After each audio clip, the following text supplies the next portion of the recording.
नमस्कार दोस्तों, welcome back to the channel. दोस्तों, आज का जो टॉपिक है ना, वो बड़ा डीप टॉपिक है। खास करके जो आईटी के लोग हैं उनके लिए ये बुरी खबर हो सकती है। दोस्तों, आप लोगों को पता चल गया होगा कि जो यूएस में तात्या बैठे हैं, उन्होंने अभी एक नया रूल निकाला है कि जो H1B वीजा लेकर के आईटी कंपनी से जॉब के लिए जाते हैं या कोई भी कंपनी से जॉब के लिए जाते हैं यूएस में, तो उनको पहले फीस देनी होगी H1B वीजा की। और वो फीस कितनी है दोस्तों? $1 लाख उनको पे करने पड़ेंगे। $1 लाख यानी कि इन रुपीज में आप करोगे तो ऑलमोस्ट 90 लाख रुपीज होते हैं दोस्तों। $1 लाख आपको पे करने हैं, उसके बाद में आप H1B वीजा लेकर के वहां पे काम कर सकते हो। ये भैया बहुत बड़ा रूल अभी निकाला है तात्या ने। मतलब इसकी वजह से जो है ना, वो आईटी सेक्टर हिलने वाला है दोस्तों, हिल गया होगा। मतलब बहुत ये बड़ी खबर आ रही है एक्चुअली, है ना। खासकर जो ऑलरेडी मतलब प्लानिंग कर रहे होंगे, ड्रीम कर रहे होंगे कि भैया हम भी जाएंगे यूएस में, जाएंगे आईटी सेक्टर में, जाएंगे यूएस में, जाएंगे वहां पे कमाएंगे, डॉलर में छापेंगे। तो भैया छापो आप, लेकिन आपको छापने के लिए कंपनी को पहले देना पड़ेगा पैसा उनको, 90 लाख रुपीज, है ना। ये बहुत बड़ी खबर है। तो पहले हम जान लेते कि भैया, अगर आपको पता नहीं होगा कि H1B वीजा क्या है, तो H1B वीजा यानी कि जो यूएस की बड़ी बड़ी कंपनीज, इंप्लॉयर्स जो है, वो फॉरेनर्स को वीजा देती है उनके यहाँ पे आने के लिए, काम करने के लिए, जॉब करने के लिए। वो वीजा होता है 3 इयर्स का। यस, आपको जब भी पहले स्टार्टिंग में H1B वीजा मिलेगा वो 3 इयर्स का मिलेगा। उसके बाद में आप उसको एक्सटेंड कर सकते हैं +3 इयर्स, यानी कि 3 इयर्स होने के बाद में आप 3 + इयर्स और एक्सटेंड कर सकते हैं। और अगर 6 साल होने के बाद में अगर आपको फिर भी वहां पे रुकना है तो आप उसको एक्सटेंड कर सकते हैं। लेकिन अगर आपने वहां पे ग्रीन कार्ड के लिए अप्लाई किया है, वो प्रोसेस में है, तभी आपका 6 साल होने के बाद में H1B वीजा जो है वो एक्सटेंड होगा दोस्तों। ये सब 3+3 कर लोगे, 6 साल हो गए। 6 साल के बाद में आप ग्रीन कार्ड के लिए अप्लाई कर दोगे, उसके बाद में आप 6 साल के बाद भी आप H1B वीजा लेकर के वहां पे रुक सकते हो। नहीं तो फिर आपको 6 साल खत्म होने के बाद में H1B वीजा रिटर्न करके आपको आना पड़ेगा इंडिया या जो भी कंट्री है। तो ये है H1B वीजा का रूल।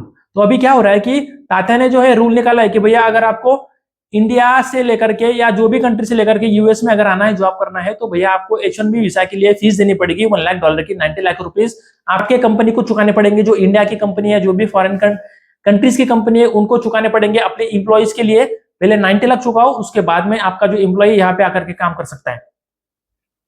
मतलब ये रूल एक्चुअली नए वीजा जो अप्लाई करने वाले हैं, मतलब H1B वीजा अगर आप सोच रहे हो कि मुझे अप्लाई करना है नया वीजा H1B, उनके लिए है। जो एग्जिस्टिंग वीजा है, जिनके पास में H1B एग्जिस्टिंग, जिनके पास में वीजा है, उनके लिए ये रूल नहीं है दोस्तों। लेकिन मैं बोलता हूं कि अभी भैया, अभी भी समय है।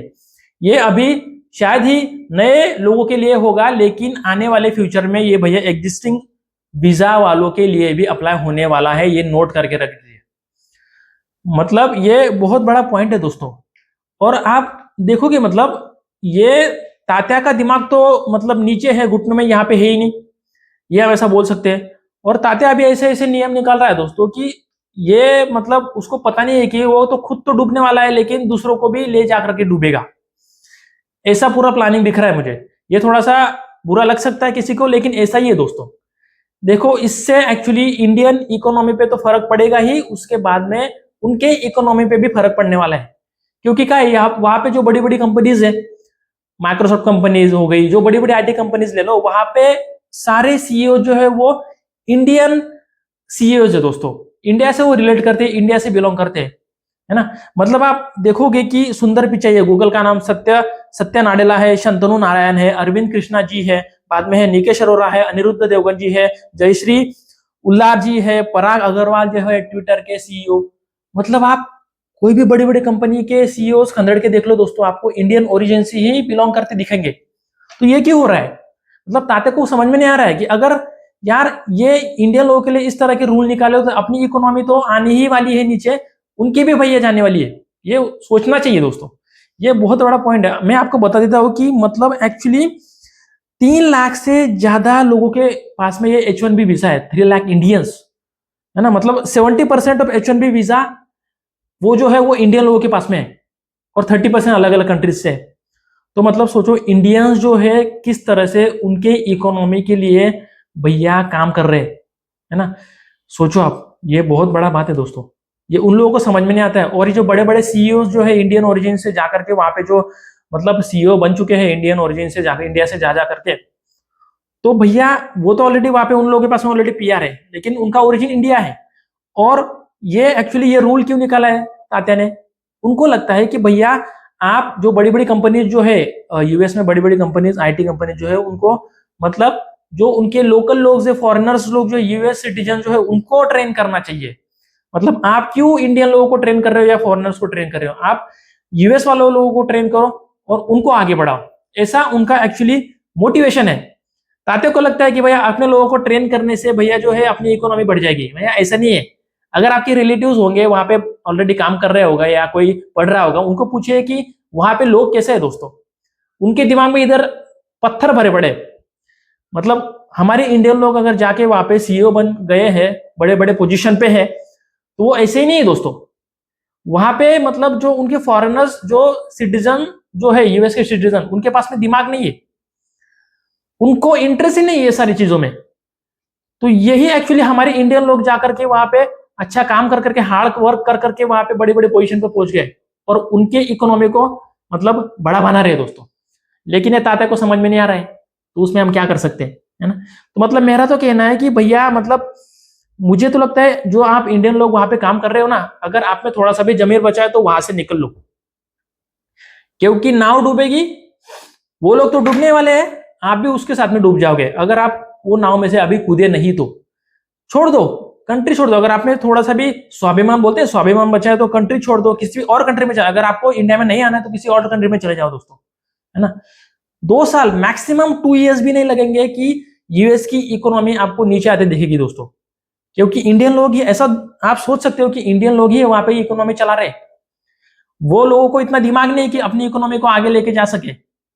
सारे इंडियन लोगों ने वहां पे काम कर करके, हार्डवर्क कर करके उनको इकोनॉमी को ऊपर लेके पहुंचा दिया दोस्तों। और सोचो अगर वही लोग अगर इंडिया में आ गए या इंडिया के लिए काम करेंगे, तो हमारी इंडिया की इकोनॉमी कहां से कहां जा सकती है। यही डर है दोस्तों। तात्या को यही डर लग रहा है कि भैया ये तो यार मतलब हमारे लोग तो पीछे आ रहे हैं, ये इंडियन लोग ही आगे जा रहे हैं, है ना? इंडिया की इकोनॉमी भी बढ़ रही है, हमारा क्या होगा? ये इस तरह का प्लानिंग चल रहा है। मतलब आगे जाके तो और कंडीशन खराब होने वाली है, बहुत ज्यादा खराब होने वाली है दोस्तों। डॉलर की वैल्यू भी आप देखोगे ना, 2-3 साल आप रुक जाओ, डॉलर की वैल्यू देखो किस तरह से नीचे आती है, गिरने वाली है दोस्तों। मतलब जब डॉलर की वैल्यू गिरेगी ना, तो अपने आप जो वहां पे इंडियन लोग ऑलरेडी काम कर रहे हैं ना, जिनके पास में पीआर है, वो भी वहां से भाग के इंडिया आ जाएंगे दोस्तों। ये आप पॉइंट नोट कर लेना। मतलब आपको लगता होगा कि वो आगे जाके डॉलर में छापेंगे, लेकिन डॉलर की वैल्यू नीचे आने वाली है दोस्तों, ये नोट कर लेना। और जब भी डॉलर की वैल्यू नीचे आएगी ना, तो वो आपको लगेगा कि भैया अभी भागो इंडिया, भागो इंडिया ही बेस्ट है। और मैं आपको बोलता हूँ कि India is the safest country in the world. आपको इंडिया जैसी कंट्री नहीं मिलेगी दोस्तों। जो ऑलरेडी यूएस में काम कर रहे हैं, फॉरेन में काम कर रहे हैं, उनको तो पता ही होगा कि किस तरह से वहां पे रूल्स होते हैं, है ना? किस तरह से वहां पे फ्रीडम है।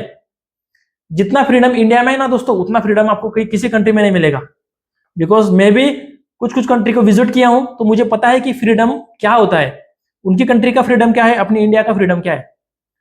तो मतलब ये फ्रीडम की तो अलग बात होगी, लेकिन अगर आपको थोड़ा सा भी देश के लिए प्यार बचा है, तो मेरा तो कहना है कि भैया आपका स्वाभिमान अगर बचा है, तो ये यूएस से आप आ जाइए, रिटर्न आ जाइए। और इंडिया में आप, इंडिया में भी बहुत सारा स्कोप है भैया।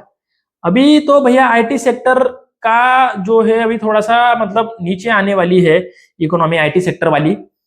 तो ये थोड़ा सा समझ जाओ। और मैं हमेशा बोलता हूँ कि खास करके इंजीनियर्स लोग जो है, अभी आप फोकस कर रहे हो कि भैया मुझे आईटी सेक्टर में जाना है, हम काम करेंगे, पैसा छापेंगे, यूएस जाएंगे, डॉलर छापेंगे, ये तो भैया आप अपने दिमाग से निकाल दो। अभी ये H1B वाला रूल जो निकला है ना, उसके बाद में आप थोड़ा सा रुको और देखो क्या क्या रूल निकलते हैं, है ना? तात्या और क्या क्या रूल लेके आएंगे, आप देखना थोड़ा दोस्तों। मतलब वहां से आपको भागना ही पड़ेगा। 100% जो इंडियन काम कर रहे हैं ना, वो 100% इंडिया में आने वाले हैं दोस्तों, आने वाले 2-3 सालों में। मतलब वहां पे रहना खाना मुश्किल हो जाएगा इंडियन लोगों का, इतना मतलब बुरी अवस्था होने वाली है। मतलब अगर आप अभी नहीं आते हो, तो बाद में आपको भगाया जाएगा दोस्तों वहां से। आपको खींच खींच के बोलेंगे लोग, भागो तुम इंडिया भागो, यहाँ पे आप रहने नहीं देंगे, आप लोगों को यूएस में रहने नहीं देंगे दोस्तों। तो यही कहना है कि दोस्तों अभी आने वाला समय जो है ना, वो अभी बहुत बुरा होने वाला है। और आपको लग रहा होगा कि आईटी सेक्टर बूम होने वाला है, ऐसा वैसा नहीं दोस्तों। आर्टिफिशियल इंटेलिजेंस भी आ रहा है, बहुत सारे फैक्टर्स है जिससे आईटी सेक्टर से अभी ले ऑफ भी हो रहे हैं बहुत सारे, है ना? तो यही सारे रीजन है। और आगे आने वाले 1-2 साल में आपको बहुत ज्यादा ले ऑफ देखने को मिलेंगे।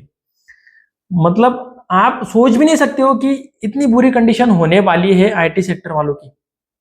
तो ठीक है, वो एक अनदर पॉइंट है। तो मतलब ये बुरा पॉइंट मुझे बोलना था कि यही पॉइंट मुझे आपसे बोलना था कि भैया ये अगर आप सोच रहे हो कि H1B वीजा लेकर के वहां पे जाओगे तो ये अभी अपने दिमाग से निकाल दो। एग्जिस्टिंग वाले को तो कोई प्रॉब्लम नहीं है, लेकिन नया वीजा आप अप्लाई कर सकते हैं। और कंपनीज क्या करेंगी, जो भैया बड़े मतलब ऑलरेडी होशियार बंदे हैं उन लोगों के लिए पैसा दे सकती है कंपनी, है ना, 90 लाख रुपए। आप लोगों के लिए क्यों देगी? कंपनी सोचेगी भाई कि ये बंदा हमारी कंपनी के लिए क्या ट्राई कर सकता है या क्या अच्छा कर सकता है। मतलब जो ऑलरेडी बड़े बड़े लेवल पे जो बंदे हैं ना उनके लिए कंपनी पैसा पे करेगी 90 लाख रुपीज। जो लो लेवल पे काम कर रहे हैं, मतलब मिड लेवल पे अगर काम कर रहे हैं, मिड लेवल पोजीशन पे काम कर रहे हैं इंजीनियर्स, आईटी इंजीनियर्स, उन लोगों के लिए क्यों कंपनी 1 करोड़ रुपया पे करने वाली है? मुझे बताओ दोस्तों, 1 करोड़ रुपीज क्यों पे करेगी? कंपनी अपना सोचेगी ना दोस्तों, क्यों पे करना है इस बंदे के लिए जो $1 लाख जो बोला है H1B वीजा के लिए, वो क्यों पे करो? तो कंपनी देखेगी कि इस बंदे के लिए हम अगर $1 लाख पे कर रहे हैं तो उससे क्या निकलना है ना। तो मतलब आपको तो रिटर्न आना ही है दोस्तों। आप अपने दिमाग से निकल जाओ कि कंपनी हमारे लिए पैसा पे करेगी और हम वहां पे रुकेंगे, है ना। और ये अल्टीमेटम है। आज का डे जो 21 सितंबर था वो लास्ट डेट था।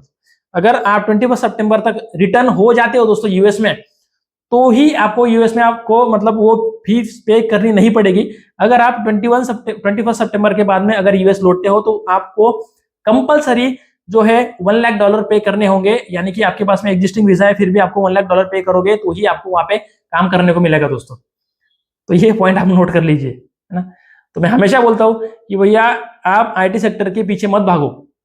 कोर ब्रांचेस भी है, कोर ब्रांचेस में भी ग्रोथ है दोस्तों। इंजीनियर्स की बात कर रहा हूं मैं। हो सकता है आपको स्टार्टिंग में थोड़ा सा सैलरी कम मिल जाए, ग्रोथ कम मिले, लेकिन आने वाला समय जो है कोर ब्रांचेस वालों के लिए है दोस्तों, है ना। नहीं क्यों जाना है आईटी सेक्टर में, वाई, है ना। तो ये एक्चुअली थोड़ा सा बुरा लग सकता है, आईटी सेक्टर वालों को बुरा लग सकता है कि लेकिन भैया अब ये सिचुएशन ही वैसे आने वाली, तो हम उसमें कुछ नहीं कर सकते, है ना। अभी आर्टिफिशियल इंटेलिजेंस भी आ रहा है, सब मतलब बहुत सारे फैक्टर्स है, एक फैक्टर नहीं, बहुत सारे फैक्टर्स है। तो समझ जाओ दोस्तों। तो चलिए दोस्तों, मिलते हैं नई वीडियो के साथ में। आपके लिए मैं हमेशा बढ़िया बढ़िया जानकारी लेकर के आता हूँ आपके हित के लिए, है ना। तो चैनल को सब्सक्राइब कर लेना दोस्तों, वीडियो को लाइक कर देना, शेयर कर देना, कमेंट करना मत भूलना। आपकी कमेंट करिए कि आपकी क्या राय है इस पे। इंडियन लोगों को रिटर्न आना चाहिए कि वहां पे रुकना चाहिए, इंडिया में काम करना चाहिए कि वहां पे रुकना चाहिए, कमेंट करिए दोस्तों। चलिए दोस्तों, मिलते हैं, बाय बाय।